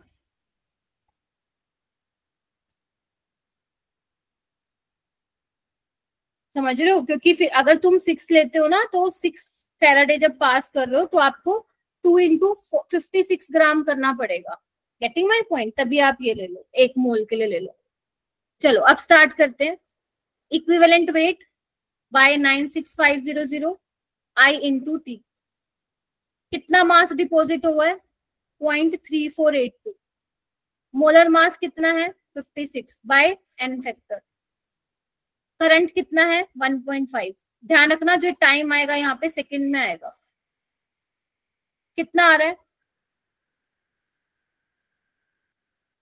सॉल्व करने पे मुझे बताओ बेटा कितना आ रहा है? 1200। 1200 सेकंड आ रहे हैं क्या? Yes ma'am, 1200 second. यस हाँ, मैम। मेरे को गलत मत बताना।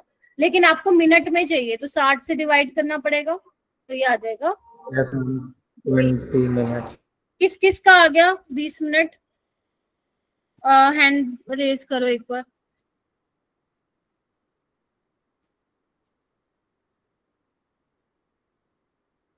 पच्चीस बच्चों की क्लास में 12 बच्चों का आया, बाकी का क्यों नहीं आया? बाकी का क्यों नहीं आया? मैं ऐसे 2 क्वेश्चन मैंने ऑलरेडी करा दिए। अगर तुम यहाँ पे मेरा बेटा 6 फैराडे ले रहे हो तो ध्यान रखना आपको फिर मोलर मास में 2 × 56 करना पड़ेगा। ठीक है, इसलिए मैंने 1 मोल के लिए लिखवाया है। अभी भी 12 बच्चों का ही हुआ है।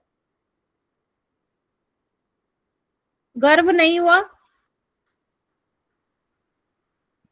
सुमित का हो गया। हम थोड़ी कैलकुलेशन बड़ी पढ़ रहे थे इसलिए टाइम लग रहा था। ठीक है, मैम मेरा तो अभी भी गलत आ रहा है। 20 मिनट नहीं आ रहा? पता नहीं मैम। एक बार कैलकुलेशन को देख लोगे घर पे? एक बार कैलकुलेशन को करके देखना कि कहाँ गड़बड़बाजी हो रही है। ठीक है, बाकी इसका आंसर मैं एक बार वैसे चेक भी कर लेती हूँ। आंसर इसका हाँ यस 20 मिनट ही है बेटा। आंसर तो ठीक है आया है। तुम एक बार कैलकुलेशन में देख लेना कि टाइम 1200 सेकेंड आ रहा है या नहीं आ रहा है।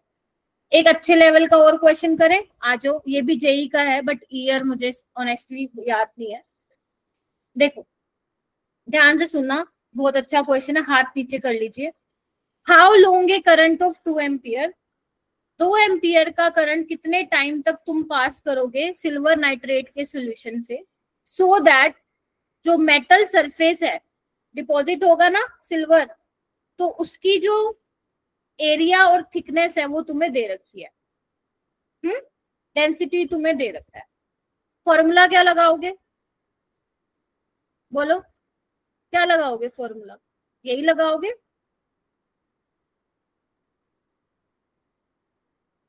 हाँ या ना? Yes ma'am. Molar mass by N factor into 96500 I × T। अब तुम्हारे पास क्या नहीं है? मोलर मास सिल्वर का 108 होता है। एन फैक्टर यहाँ पे कितने का होगा? 1, राइट? करंट तुम्हें पता है, टाइम तुम्हें निकालना है, और ये भी तुम्हें नहीं पता है। कैसे निकालेंगे? वॉल्यूम पता है? वॉल्यूम हाँ मैम पता है। 80 centimetre square, 80 centimetre square micrometre. एक माइक्रोमीटर में कितने मीटर होते हैं? 10⁻⁻⁶। एक मीटर में कितने सेंटीमीटर होते हैं? 100। तो मैंने इसको सेंटीमीटर में कन्वर्ट कर दिया। Can you see that? देखो, तो 80 × 5 10⁻⁻4 सेंटीमीटर क्यूब। तो कितना आ गया ये? 4 × 10⁻³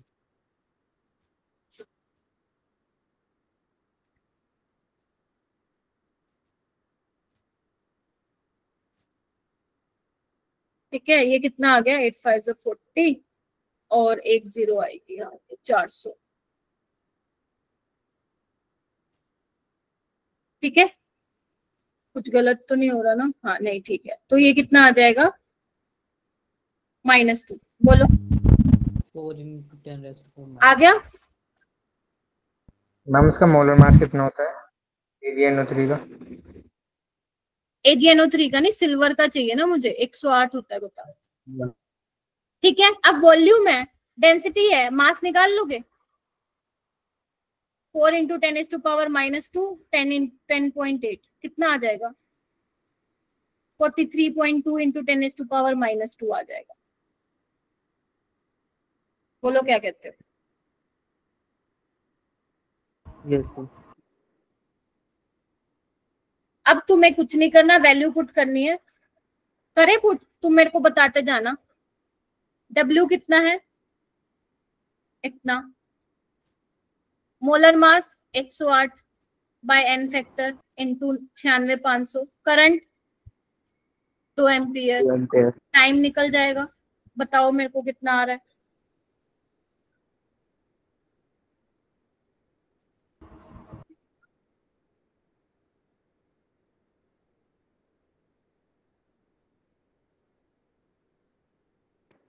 मैम 193 सेकंड। Very good. ये तो मैंने वैसे सोल्व किया था, तो आंसर मेरे को मालूम था इसका पहले। Yes, 193 second. भाई थोड़ा नेटवर्क का देखो कि क्या पंगा आ रहा है।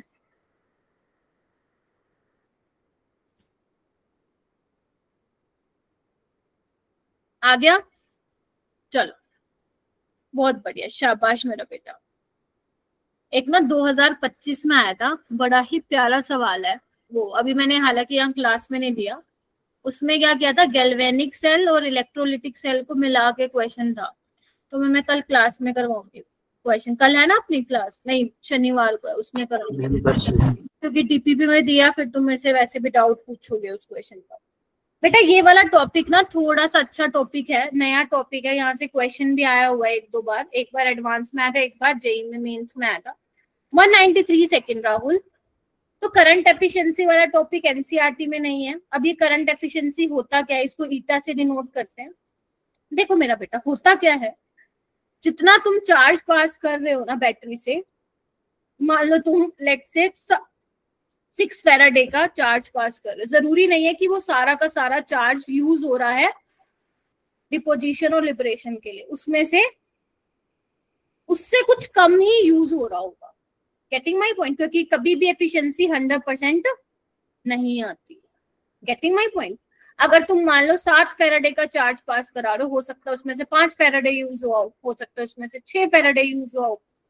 Getting my point? तो जो करंट एफिशिएंसी होती है वो क्या होती है, charge actually used in process, कितना एक्चुअल में चार्ज यूज हुआ है, divide by theoretical charge pass bye battery. कितना चार्ज तुमने पास किया था और कितना चार्ज एक्चुअली यूज हुआ into 100। This is formula for current efficiency. और अगर मैं मास की टर्म्स में बोलूं तो कितना थ्योरेटिकल मास प्रोड्यूस, मतलब कितना होना चाहिए, उसमें से कितना हुआ, that is your mass actually produce. Getting my point और नोट? ये एक्सपेरिमेंटली हो गया, ये थ्योरेटिकली हो गया। ठीक है, मम्मी सिंबल कौन सा था ये? ईटा। ईटा ऐसे एन बनाते हो ना तुम, ऐसे छोटा एन, इसको ऐसे कर दो। ठीक है, ये आपका एक्सपेरिमेंटली और ये थ्योरेटिकली। मैम अब फॉर्मूले में कुछ चेंज होगा क्या? हाँ, थोड़ा सा मॉडिफिकेशन हो जाएगा। अगर उसने एग्जामिनर ने तुम्हें करंट एफिशिएंसी रिलेटेड सवाल पूछा है तो तुम्हें कुछ नहीं करना, तुम्हें कुछ नहीं करना, ये तो हमने पढ़ा ही था। बोलो, बस यहाँ पे करंट एफिशिएंसी लगा दे, खत्म, बाकी सब सेम। ठीक है, ठीक है मैम। मुश्किल तो नहीं लग रहा ना? मेरे को बता देना मुश्किल लग रहा है, पता है मैं ना वो हो जाती हूँ, हाय बच्चों को मुश्किल तो नहीं लग रहा, पता नहीं क्या मैम चल एक रहा बार है। दोबारा। मैं फिर बता रही हूँ मेरा बेटा, मैं बोल रही हूँ, मान ले सक्षम, तुमने 5 फैराडे का चार्ज पास किया इलेक्ट्रोलिटिक सॉल्यूशन से, है ना? हो सकता है ना वो 5 फैराडे पूरा यूज ना हुआ हो, उसमें से मान ले 4 हुआ हो, 4.5 हुआ हो, 2 हुआ हो, क्योंकि एफिशिएंसी 100% का मतलब क्या हुआ? मान लो एफिशिएंसी 100% है कि भाई साहब तुमने जितना चार्ज पास करा उतना ही यूज हो गया, है ना? या तुम बोलो जितना मास प्रोड्यूस होना था उतना ही हुआ, लेकिन एक्चुअली में 100% होता नहीं है भाई, आइडियल केस नहीं होता, जितना तुमने सोचा उससे कम ही होगा। यही तो होता है जिंदगी में, हमें चाहिए तो बहुत कुछ, है ना? तभी कहते हैं जो मिला है उसमें ही बोलो खुश रहो। हाँ। मैम संतुष्ट हो जाओ। यस, कौन सी बात बतानी थी मैंने? हाँ वो बता दूंगी, एक क्वेश्चन करके दिखाऊं, बाकी फैराडे सेकंड लॉ सही बताऊं कल करवाऊंगी, आज बहुत सारा करवा दिया मैंने। ठीक है, चलिए एक एग्जांपल मैं कराऊंगी, आ जाओ इधर। 2 एम्पियर का करंट पास हुआ है 1 घंटे के लिए कॉपर सल्फेट के सॉल्यूशन में से, और जब इतना करंट पास हुआ तो 0.37 ग्राम कॉपर का डिस्चार्ज हुआ है, मतलब डिपॉजिट हुआ है, करंट एफिशिएंसी पूछा है, तो वही फॉर्मूला लगा दे, बोलो क्या कहते हो? इक्विवेलेंट वेट यानी कि मोलर मास किसका? कॉपर का, by N factor I into T, efficiency. Mass कितना डिपॉजिट हुआ मेरा बेटा? मोलर मास कितना होता है कॉपर का? हालांकि इन्होंने दे नहीं रखा, याद रखो, वैसे 63.5 होता है। एन फैक्टर क्या होगा बोलो? 2, वेरी गुड। आई क्या है? 2। टाइम कितना है? ध्यान रखना time should be in second, 1 घंटे में दे रखा है, 1 घंटे में 60 मिनट, 1 मिनट में 60 सेकेंड, 3600। क्या यहाँ से ये निकल जाएगा?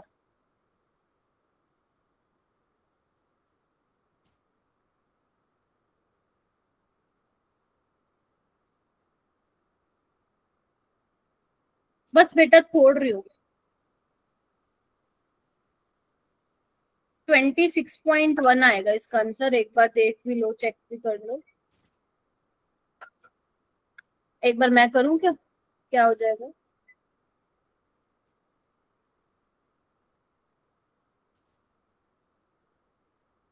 इसका आंसर एक बार मैं कैलकुलेट कर लेती हूँ मेरा बेटा।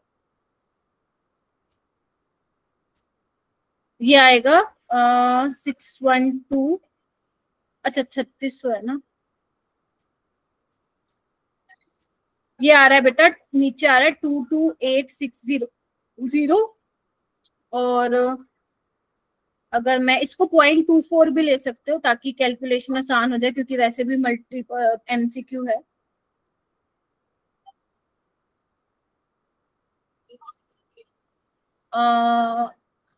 नहीं, इसका आंसर तो कुछ और आ रहा है।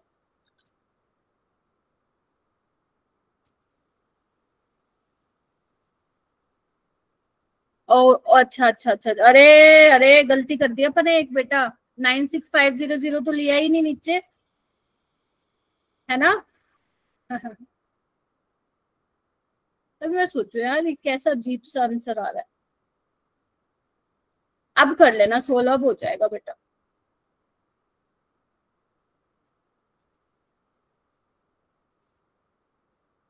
करना कितना आ रहा है? 63.5 इंटू 36, 2286, 0.237 इंटू 965,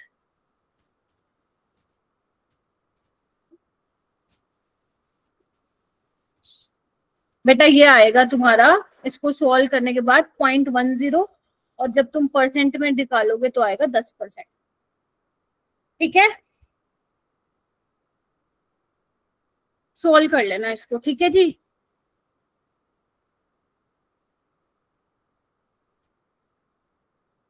है चलो ये तो था। ठीक है, एक और भी है, मतलब और भी बच्चे हैं 2-4 क्वेश्चन जो कि फिर मैं डीपीपी में डालूंगी, कुछ और कुछ कल की क्लास में ले लूंगी। आई नो नेटवर्क इशू हो गया, बस आज के लिए इतना बहुत है। बेटा हो गया रिया, ठीक है हो गया।